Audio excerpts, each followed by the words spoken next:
Hey guys, welcome back to my channel. If you're new, welcome in general. Today I'm going to be talking about my relationship with writing because it's a huge part of my life, and also like every single reader I think considers being a writer at some point.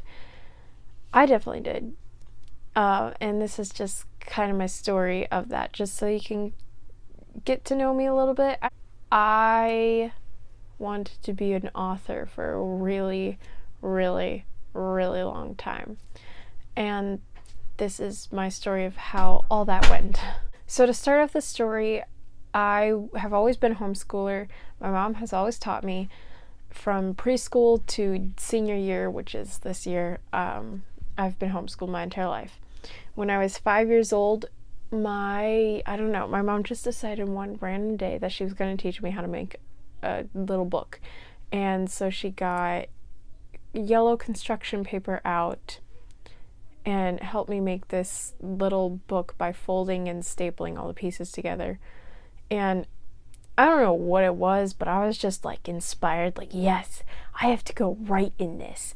I have to do this now. But I also apparently I waited a couple hours because I wanted my new best friend and neighbor to do it with me, and she actually went to public school, so I had to wait till she got home, and then I ran over to her house and I was like, Ellie, you have to do this with me. You have to help me write a story. Also, okay, part of it was the fact that at 5 years old I still didn't know how to read and write, so she was the pen, and we both wrote the story together.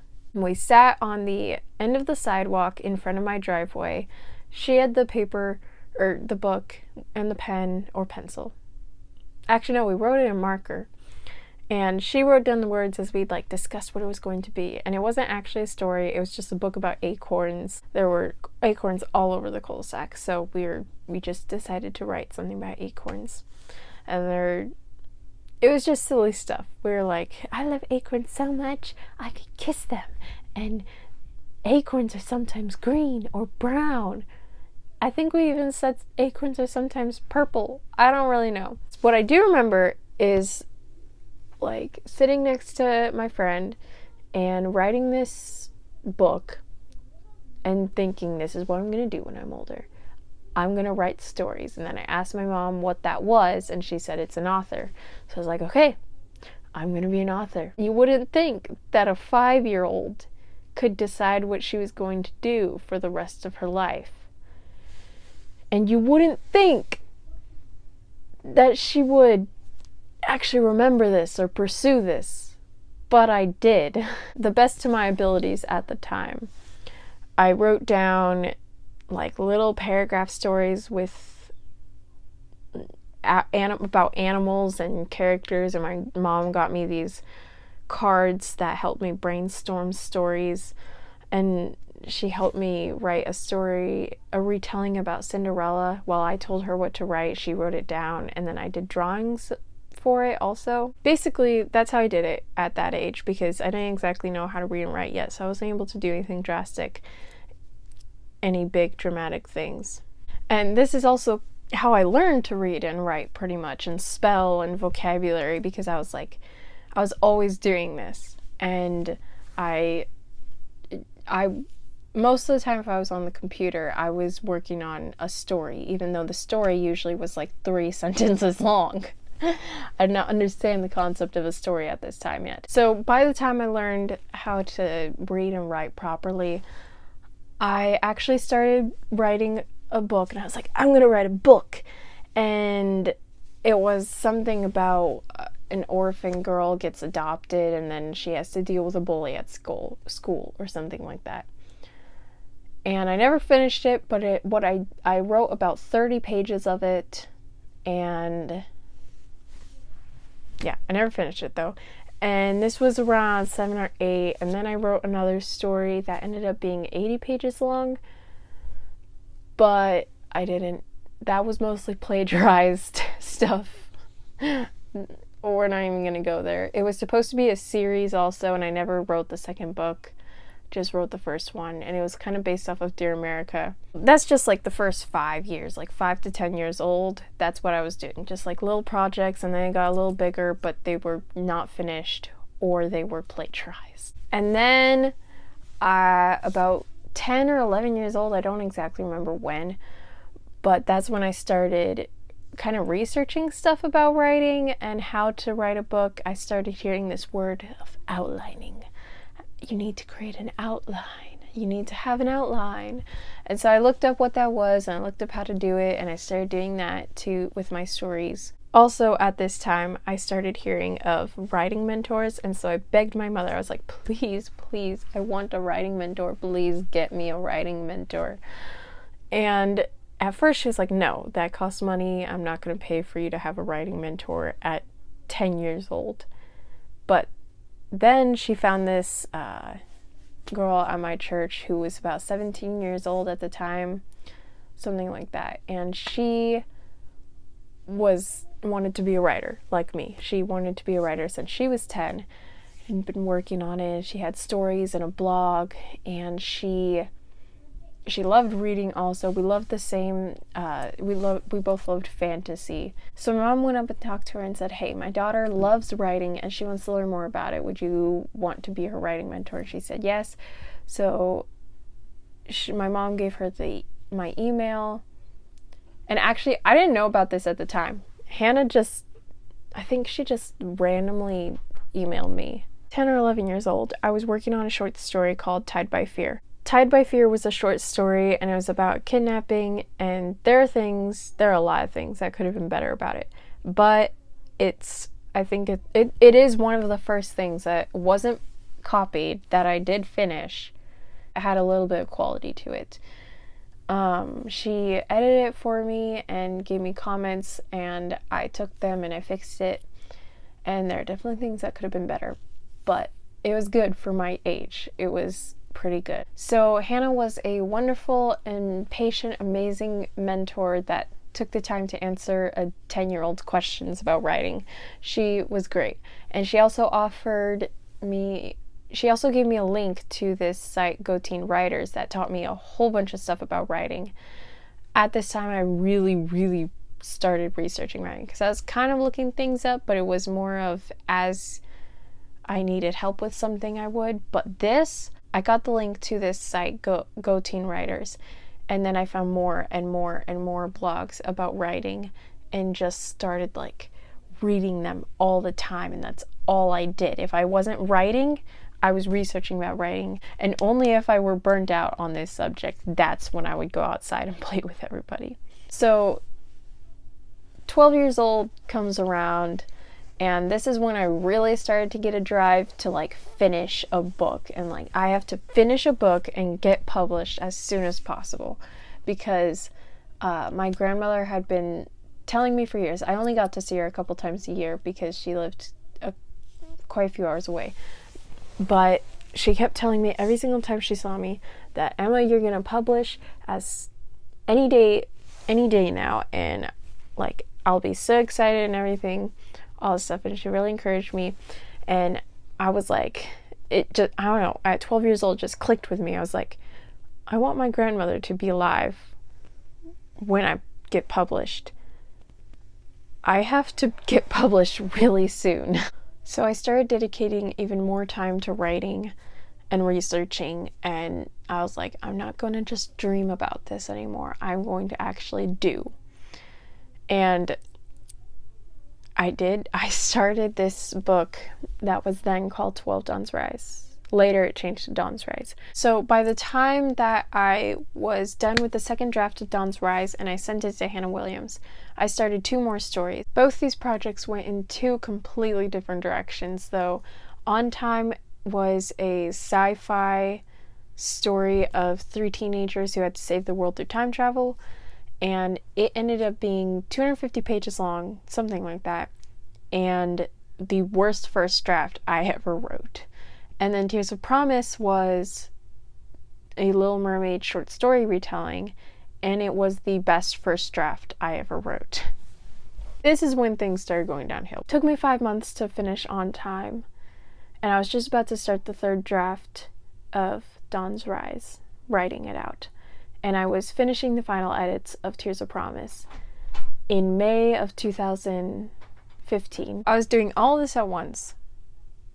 And then May 2016 came around, and I was sitting at my desk, my big, huge desk that my dad had made me to accommodate for the fact that I always had papers strewn across it for just everything. Working on the final draft of Tears of Promise, and I just, like, I was so angry. I all of a sudden got so angry, and I started crying, and I just broke all of a sudden because I was like, I don't enjoy this anymore. I hate this. I hate writing. I can't do this anymore. And it started freaking me out. I ended up going outside and hanging out with my friend and like talking to her about it. She was like, I think you need to take a break. And I was like, yeah, I know. I think I need to take a break. So me, being my dramatic self, I decided I'm going to take a break for an entire year. And I was moving at this time, so I was like, okay, since I don't need it, I'm going to pack away all my writing stuff. I wasn't planning on doing that.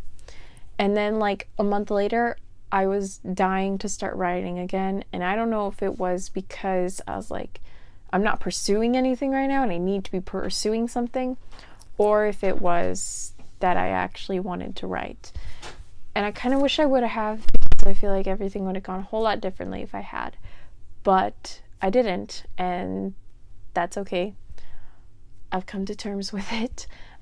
I didn't start writing anything again until October. We were back into our new house, and I had everything back out, and I decided, oh, screw a year. I'm just gonna try and do this again. In October, I started writing in one of my blogs again, and then I started writing a completely new novel, and I started outlining it, but I never really felt connected to it, and I was just like, this isn't working, so I ditched it, waited a couple more weeks, and then tried to start again in December, and I actually almost made it through with this one. It was a story about 3 characters. It was a Beauty and the Beast retelling. 3 characters who were all heroes and all villains, depending on which point of the story you were at. And it had magic that was like birthed from roses.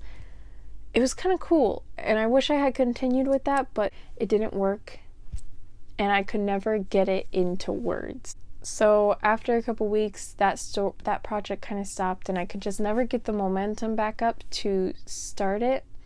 Also, I never had that like undying passion for any of these stories or for writing in general while I was trying to kickstart it back up. And so all the way till May of 2017, I still hadn't written anything. And I was like, okay, it's my year mark.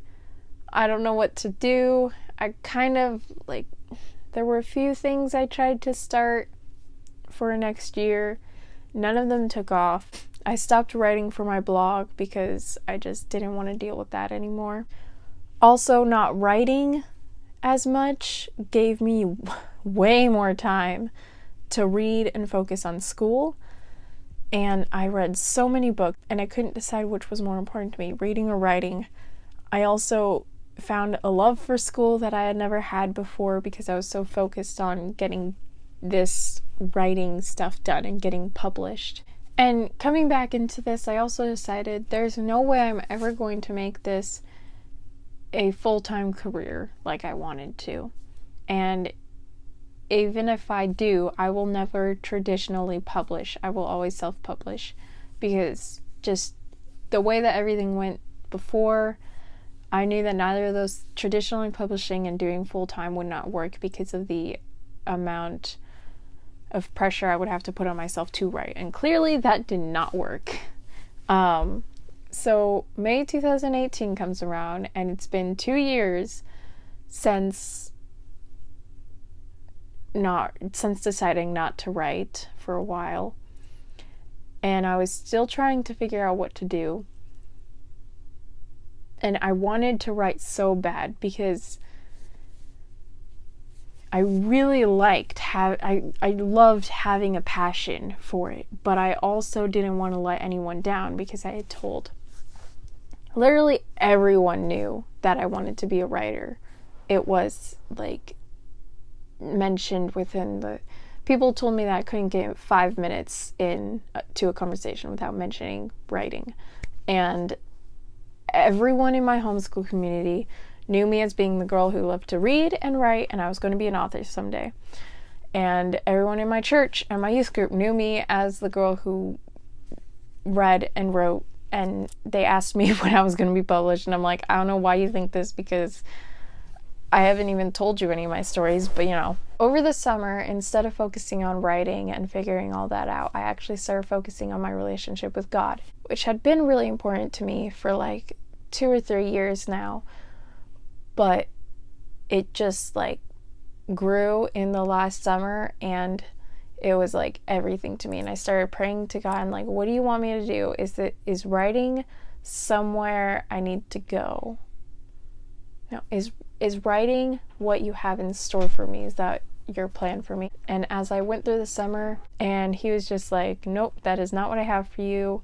You need to completely ignore that, and maybe someday I'll have you come back, but right now that is not where you're going.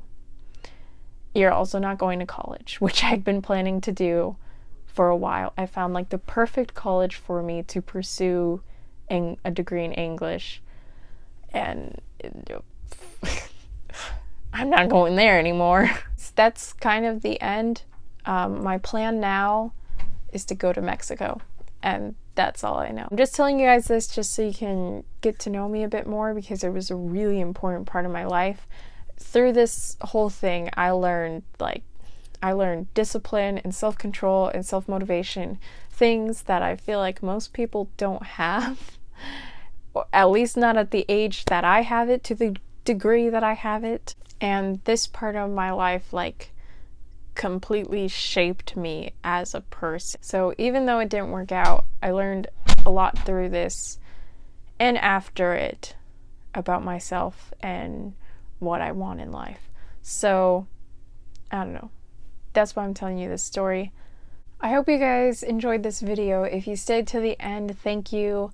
I'm going to be putting another video up on Saturday, so I'll see you then.